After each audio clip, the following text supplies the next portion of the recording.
Ka Khalsa, Waheguru Ji Ki Fateh. Today, the Sikh Spectrum has come to London, and I've come to interview Navjot Sidhu, who is a QC.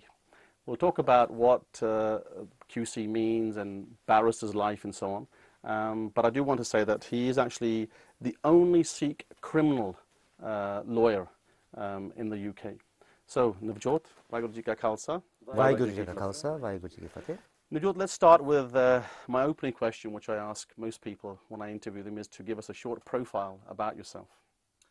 Gurdeep, I'm a barrister. In fact, I specialise in criminal work, and I've been doing this for about 20 years. My own background is I am born and brought up in Southall, one of the largest concentrations of the Sikh community in this country. My parents came to this country in 1964 with my two elder brothers, and I'm the youngest of those three and the first to have been born outside India. So my name, Navjot, which means new light, was given to me by my parents because they wanted to make the point that I was in fact a new light for our family when they were settling into this country. So I have been to school in Southall, state schools. My primary school is one that I'm very much attached to. I've been the chair of governors there for the last 17 years. And I continue to be very involved in community politics and community affairs. And I live now in Ealing in West London, and my work has taken me to many different places, but over the course of the last number of years I've been, I think, through a very good education. Having had an excellent start from my schools in Southall, I then went to Oxford University, where I studied politics and philosophy and economics. And after that I went to the London School of Economics and studied international political economy. So my educational background is very broad-based. Eventually I decided that, in fact, the right way forward for me as a career would be in the law, and I particularly wanted to be an advocate because it was my interest to represent people who needed help and needed support. And the work that I do takes me into the criminal courts, and the sort of stuff that I do is very, very serious crime. So we're talking about murder cases and terrorism, and very big frauds and cases like that. So essentially my own background has been one that comes from a very supportive community in Southall, which has given me a very strong sense of my own identity today. My parents worked throughout their lives. They still live in Southall. My father was a teacher, and he was also a writer in Punjabi, a very well-known writer, Pritam Singh Sidhu, and he's written about 12 novels, all in Punjabi, which have been intended for the consumption by the Sikh community mainly, and by Punjabi people generally. But it's about the themes of immigration and settling in this country and all the difficulties which our community has faced. And my mother has been a psychiatric nurse all through her career as well. Both of them are now retired. Fascinating. I mean, you've come from a background that's very educationalist, shall I say. What did you always want to become a lawyer then? And by the way, is lawyer the right term to use in the UK? I always get confused with Americans and how they term it in the UK. Well, there are two kinds of lawyers in this country. There are solicitors, of whom there are probably more than 150,000 in the whole country, and there are barristers, and barristers are roughly about 15,000 in number. So lawyers is a collective word to describe people from either of the two sides of the profession. The barristers generally specialise in advocacy, so the people that you see on television who are wearing wigs on their heads and gowns, they tend to be barristers, although solicitors can also do that now because they have the rights to appear in the higher courts. So people who want to become barristers generally are those who feel that their contribution as lawyers is to be speaking in court, in the higher courts, on behalf of their clients. And of course, our community and Punjabis and generally Indians have a long and venerable tradition of producing some great lawyers, many of whom came here to study the bar exams, including Mahatma Gandhi, Jawaharlal Nehru, and others who were all involved in the freedom movement for India before we got our independence. And I feel, in a sense, that I'm simply one of the latest additions in a long line of individuals who felt that studying law and practicing as lawyers, whether as barristers or solicitors, is one of the best ways to serve your community and to serve society as a whole. What is the difference between a barrister and a QC? A barrister is, a QC is a barrister. You achieve the status of QC, which stands for Queen's Counsel, once you have worked as a barrister a very long time and you're recognized as having been one of the best of your generation. So, for example, becoming a QC requires you to go through a very demanding selection process, at the end of which you may be awarded the title of QC. Approximately the top 8% of barristers in this country are given this title of QC. So it's very difficult to attain and takes a lot of time, a lot of hard work, and you have to demonstrate that you've got a certain skill and talent to warrant receiving this particular accolade. So the picture that's behind you, is that the day that, you know, sort of inauguration day of becoming a QC, or that you're holding this red sort of, you know, envelope? It is. That's a picture taken with my wife on the day that I was appointed as a Queen's Counsel, as a QC. And you can see that I'm wearing a very long wig and some rather strange-looking clothes, which are very traditional, and they are worn by those who attend a ceremony.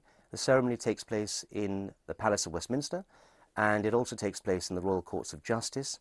And at that ceremony, you are recognised amongst your year group of those who also have taken silk, as we call it, as being one of the best of your generation. So it was a very proud day for me. I had my wife and my 2 daughters with me on that day to celebrate with me. So students nowadays studying law, and when I go around to universities, I find lots of Sikh children studying law. Yes. Do you think that there's too many of them studying it? I mean, I usually get this complaint that afterwards we can't find jobs or we can't find internships and so on. Do you think there's a, you know, overwhelming number of, you know, students now studying law or not? Law has always been, Gurdeep, a very popular subject, because it is what we call a vocational degree. It's a degree that takes you to a particular profession.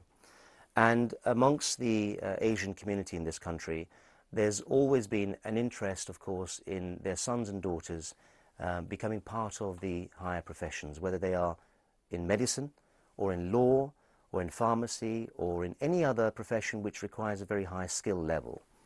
So I'm not surprised at all that we still have a lot of young men and women from the Asian community coming into the legal profession. But the challenges to get in are quite high. It's not easy to enter this particular occupation. So we have many law graduates, but not all of them, in fact only a small number of them, are able to penetrate the profession of the law, and still fewer, in fact, are able to get into the bar and become barristers. There are lots of hurdles, and we're working very hard to see if we can eliminate a lot of these hurdles, but it's difficult because when you have too many people wanting to enter a profession where there are a limited number of jobs, then inevitably there are going to be many people who are disappointed if they can't make it through. But a lot of my own work, Gurdeep, is spent outside when I'm not in court, when I'm not actually concentrating on my cases. I spend a lot of my other time working to help young people through the university system and through colleges to improve their chances of being successful in coming to the bar and in coming into the solicitor's profession as well, because I want to see more diversity within our profession. I want to see more young Asians coming through, becoming successful lawyers, and eventually becoming judges as well, because it's really important that the society that we live in reflects all of the people who live in this society right through all the professions and occupations that we have. So if we have an occupation like the law, which has a significant number of Asian people coming into it, I want to see how those people progressing, moving up, not hitting a glass ceiling, but actually moving up and improving their own reputations by the work that they do, and then being recognized either by becoming, like I've become, a Queen's Counsel, or becoming a judge, or even becoming both. So it's a matter of ensuring that we have the best possible people reaching the highest levels of the legal profession. Okay, so that's an interesting point you've made. Do you have to be a QC before you can become a judge? No, you can become a judge without becoming a QC. And in fact, most judges are not QCs. QCs who, as I said, effectively are the elite of the legal profession, where barristers are concerned particularly, generally speaking, enjoy their work so much doing cases and representing clients that they don't want to actually become judges, because once you become a judge, you're going to be sitting on a high table, overseeing a court, and your responsibilities are obviously huge. You don't want to make a mistake, and many QCs and many barristers generally enjoy so much the cut and thrust of being in trials that for them to end up being a judge, for them seems to be not the way that they want to move forward with their professions, because it would be, for them, perhaps too isolating and too lonely an experience, Right. spending all their lives as judges. But so far as I know, there's only ever been 2 Sikh judges. The most famous one of those is obviously Judge Mota Singh. Yes. But there is also another judge, Rabinder Singh, Yes. who's appeared on the scene in the last sort of few years. So, I mean, do you think there should be more Sikh judges, or have they been given the opportunity, or they just haven't gone down that road then? No, I think that there is a huge amount of talent from the Sikh legal community and from the Asian legal community generally. There is not enough progress that has been made in making sure that those talented people are able to become judges. In fact, the statistics which have come out from the government, from the Ministry of Justice, only published very recently, are showing that there has been almost no progress at all over the last 10 years in making sure that we have a judiciary, that's the judges, which is truly diverse, which reflects the legal profession and reflects society as a whole. So in fact, there is an urgent need for more Sikh lawyers and more Asian lawyers generally to be given opportunities to become judges. And we are looking very hard at the selection processes to see whether there are problems which are keeping those Asian lawyers back. One of the roles that I play, Gurdeep, is that I'm joint chair of the Society of Asian Lawyers. And that is the biggest representative body of Asian lawyers in the UK. We have a vast membership, and with that huge membership comes a lot of responsibility. And one of the most important things that we are battling for at the moment is to ensure that there are not unfair barriers placed in front of Asian lawyers, preventing them from going up through the system and becoming our judges of the future. Because we know that unless you have a properly diverse judiciary, you will have decisions being made by senior judges which may be slanted in some way because they don't have the experience and understanding to make fair decisions irrespective of the sorts of people who appear in courts, whether they are Asian defendants, black defendants, or white defendants. And what we're finding on the latest research which has come out from the government is that there is in fact still a very real problem in the way that judges are treating defendants who come from different backgrounds. So if you are, for example, an Asian defendant, you are more likely to be sent to prison straight away for an offence that the same offence, if there's a white defendant being sentenced for, that defendant is less likely to go to prison straight away than you are. Now this is a problem, because it means that when judges are looking at Asian defendants and black defendants, on certain examples and in certain instances, they are treating them more harshly than they would be treating a white defendant. Okay, but you wouldn't say that for someone who's committed an offence that he should be trialled by a coloured or a Sikh judge or a black judge, for that argument, because he's a ethnic minority offender. Not at all. I think no one wants to see a society in which you have a jury that is exactly of the same ethnic background as the defendant, or judges who are from the same ethnic background by requirement. That would be an absurd society. We're living in a very cosmopolitan society in this country. We have a huge amount of diversity. There are significant numbers of Asian people and black people living here who are well established and settled and who are making a very positive contribution. What we are asking for is to make sure that throughout all the professions and all the occupations in this country, wherever possible, there should be no barriers, which are unfair barriers, put in front of our young people if they want to enter those professions and move up. And what we are seeing, however, is that with judges in the UK, unfortunately, even though Asians and black people have been in the legal profession for a very long time, our judges are not reflecting the progress that we have made. And the difficulty, Gurdeep, is that judges who come from a certain type of background, if they're white, they're middle class, they've been to public school, they probably went to Oxford or Cambridge. They have a certain sensibility. They have a certain perspective on life. It's not necessarily conscious on their part. It's just that they may prefer dealing with people who have a similar background, and by the same token, they may feel they can't relate to people who come from a very different background to theirs. Right. So people who are Asians, Sikhs, Hindus, Muslims, who are in court in front of them, they may look at them and not understand what's going on in the background. And one of the points that I've made many times when I've represented clients who are being sentenced by judges is that I say to judges, if you understand my client's background, then you'll appreciate that there are many other people in his extended family, in his local community, within the social system that he comes from, who are going to be affected by what the judge decides to do with that individual defendant. So if somebody is sent to prison for a long time, the damage that is caused is not just to him, it will be to his family members, to the family reputation, to the community at large, and the repercussions for his relatives and friends or anyone closely associated with him can be very profound. So if, for example, you have a young man who's a Sikh in his mid-20s who's committed an offence of violence or drugs or something like that, his sister may be affected, his brother may be affected when they come to get married, because people will say, well, we heard that your son was in court and he's gone to prison for some terrible offence. It's not that I'm asking that they be treated more leniently. It's that when a judge is looking at an individual defendant, he must look at that defendant with all their characteristics.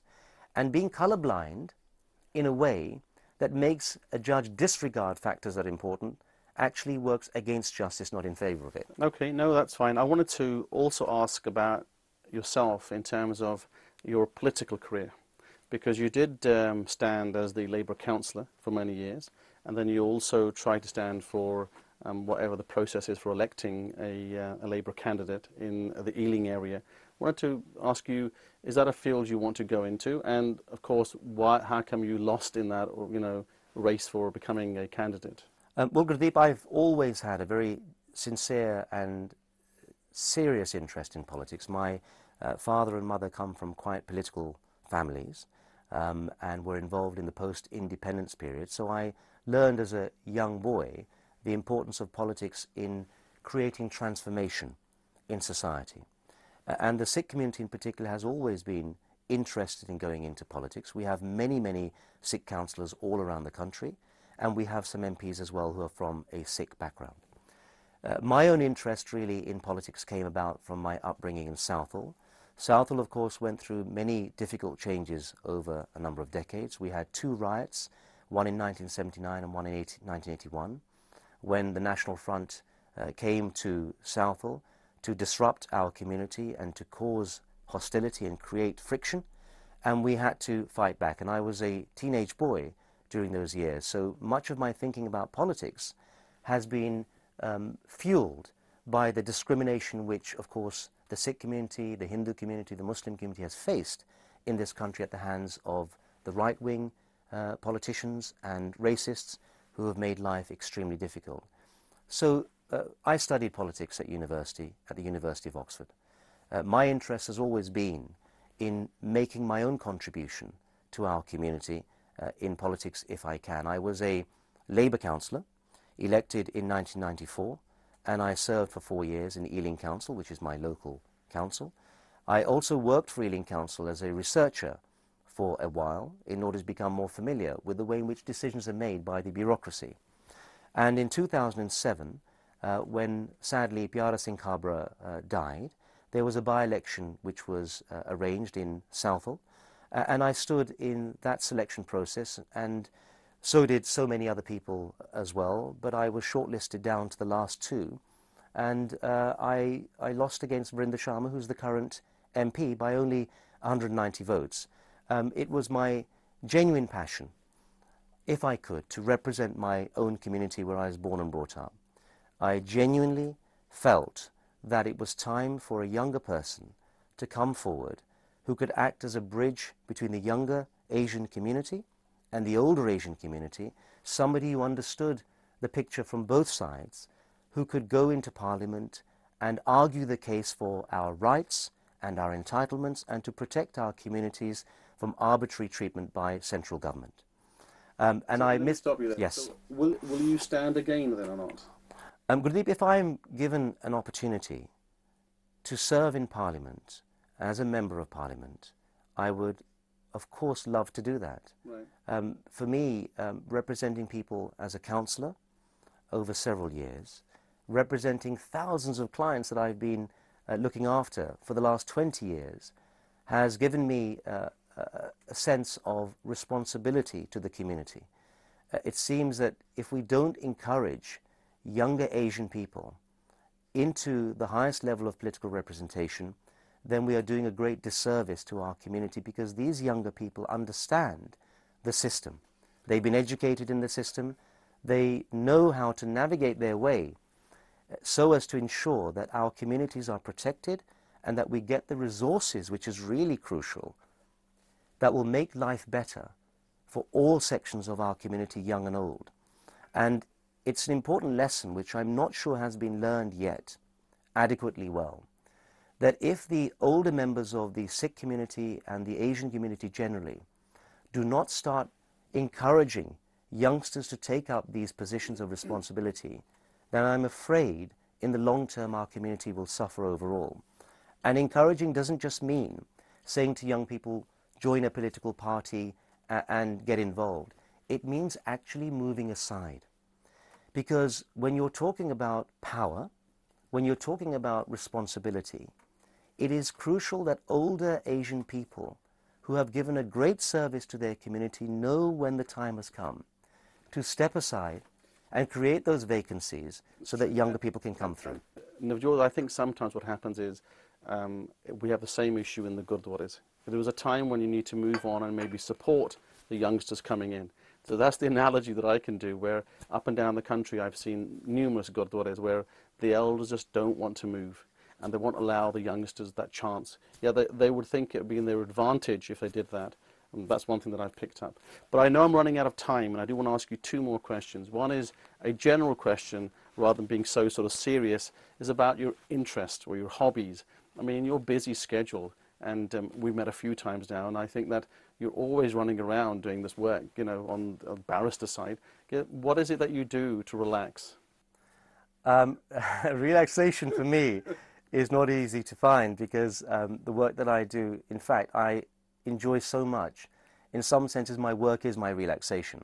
As far as spare time is concerned, it's mainly concentrated with my family. I have two young daughters, and I'm married to a professional woman who's the Director of Development at a large university in West London. Her name is Luna. Her own parents, in fact, interestingly, come from a different sort of background. They're both in acting. Her late father was Harpal Tawana, who was the director of the movie Long the Lishkara, which I'm sure many of your viewers have seen. Right. And my mother-in-law was the lead actress who played the role of Raj Baba's mother in that movie Long the Lishkara. But my in-laws have played a very big part in contributing to ensuring that the Punjabi language and the Sikh community and its history and religion are kept alive through the theatre and through movies. And indeed, my father, I spoke about, has been writing for a very long time. So I come from this sort of a background where, for me, enjoyment comes from doing something that I think is positive for my community. All of the extracurricular work that I do, working in Southall, I'm chair of governors of my old school, have been for a very long time, working with students, gives me a great deal of personal satisfaction.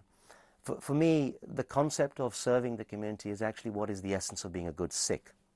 Being a good Sikh is not about necessarily spending a lot of time in the Gurdwara. For me, the way I was brought up about Sikhism was to understand that public service, serving your community, going out there and making change in a constructive way is what being a good Sikh is about. So when I do these things, Gurdeep, outside my normal day job, I feel that I'm doing something which actually reflects well on the Sikh community.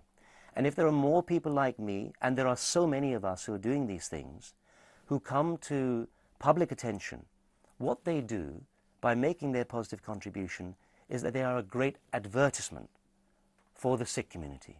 Every time one of us goes on television, goes on a radio broadcast and projects well the things that we are doing to help people, that is what then is seen by the public as being a service. And that service is the essence, I've said it once, I'll say it again, It's the essence of what makes you a good Sikh. No, I agree. I think that you've got that you know, pretty nailed on the head about what makes a good Sikh. What is your personal aspiration to be in the next, I don't know, 5, 10 years? It sounds like a very cliche sort of question that you asked someone in an interview, but where would you like to see yourself in the coming, you know, in the future? If I carry on doing what I think is positive work, both in the law and outside the law, if I can support the community with the concerns that they have, if they have campaigns that are worth fighting for, then I'm making my own positive contribution. That's how I see my life evolving. If I'm able to represent people, Gurdeep, in a political sphere, and I do something that brings credit to my community, then I've done something worthwhile. For me, life, of course, like for everyone, is a short period of time. I want people to think, what can you do positively to help other people in your community? I want Sikhs to continue doing what they've been doing. You heard only recently that Sikhs went down to Somerset to help with the flooding. These sorts of actions on the part of our community represent to the wider country the great service that Sikhs have given throughout their history, not just through the army, the police, through the civil service, but also in the great professions that we have moved into. And as long as people are doing those things, I am doing those things with them. Together, we can achieve a huge amount. So if you ask me what my expectations of my future are, my expectations are to continue to working with fellow members of the community and to make my own contribution and to bring up my children to be responsible citizens, to keep them thinking about this society, this is our home, this is where we live, to concentrate on what we can do to build up our communities and make them stronger. This is what I feel is the most important contribution to make. One thing that I do want to say to Navjot is that, you know, if the channel in any way can help your political career, and because I'm always keen to have Sikhs being represented in Parliament or in the judiciary system, the Sikh channel is a platform that every person should look to use. And I know we're doing a new program about politics with Sikhs, and I'm hoping that in the coming few months that Navjot will join us in those programs. So Navjot, as we've come to the end of the interview, I want to say thank you. And so we'll just finish by saying Fateh to Sanj. Waheguru Ji Khalsa, Waheguru Ji Ki Fateh.